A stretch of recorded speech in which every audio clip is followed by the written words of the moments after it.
اللهم صل على محمد وآل محمد۔ جمعے کا دن ہے، ظہور کا متوقع دن ہے، ابھی تک 9 بج گئے، امام نہیں آیا۔ ہم میں سے کتنوں کو پریشانی ہوئی کہ آج جمعے کا دن گزر رہا ہے، مولا آپ ابھی تک نہیں آئے، چند گھنٹے رہ گئے ہیں، دن گزر جائے گا۔ کتنوں کی آنکھیں امام کا انتظار کر رہی تھی، کتنوں نے آج امام کی زیارت پڑھی، جمعے والی، جمعے کے دن امام کی زیارت ہے۔ کتنی دیر لگتی ہے؟ 2-3 منٹ بھی نہیں لگتا۔ ہمارے پاس 2-3 منٹ نہیں ہے ہفتے کو، اپنے امام کو یاد کریں، سلام کریں۔ عزیزان محترم، کس زمین کے ٹکڑے پر اسے اٹھا کے رکھا ہے؟ کہاں ہے وہ؟ کہاں ہے وہ یوسف زہرا؟ وہ جمال جو جمال الہی ہے، وہ اللہم ارنی طلعت الرشیدہ، کہاں ہے وہ درخشندہ پیشانی، وہ زیبا رخ چہرہ، کہاں ہے وہ؟ کتنا ہم اس کی یاد کو تڑپتے ہیں، کتنا ہم اسے دیکھنا چاہتے ہیں، کتنا ہم اس سے ملنا چاہتے ہیں۔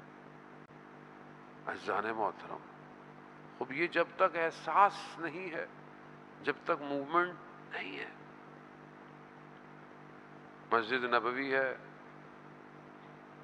شروع اپنی ذات سے کرنا۔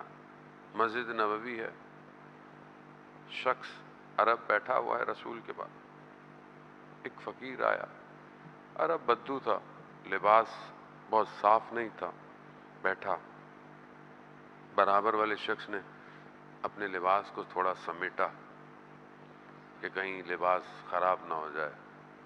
رسول خدا متوجہ ہو گئے، اسے شرمندگی ہوئی،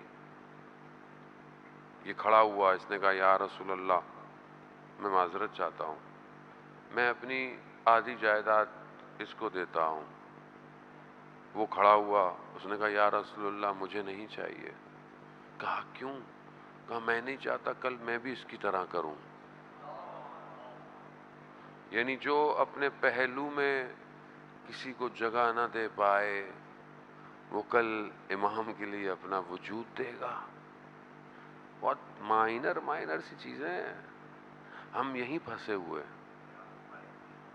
عزیزان محترم، جو تھوڑی سی جگہ کسی کو نہ دے پائے، جو اپنے مال سے کچھ دے نہ پائے، جو اپنا وقت دے نہ پائے، جو اچھا مشورہ نہ دے پائے کسی کو، وہ امام کے لیے جان دے گا۔ سب سے امپورٹنٹ چیز انسان کی جان ہے۔ آج دنیا ہمارے ساتھ یہی کر رہی ہے، آج ہم سے ہمارا وجود چھین رہی ہے۔ یہ سوشل میڈیا، یہ ساری چیزیں، یہ جو فشار ہے، یہ جو پریشر ہے سوسائٹی کے اوپر، یہ جوان کہ جس کا دل اور قلب بڑا پاک ہوتا ہے، اسے آلودہ کیا جا رہا ہے۔ خوب اس کو سمجھے، میں نے اب چند دنوں میں آپ کو جو زحمت دی کہ دشمن کو پہچانے۔ امام تک پہنچنے کے لیے دشمن شناسی بہت ضروری ہے۔ آپ اپنی زندگی میں خود اسکروٹننگ کریں کہ کون سی چیز رکاوٹ ہے مجھے امام تک جانے کے لیے۔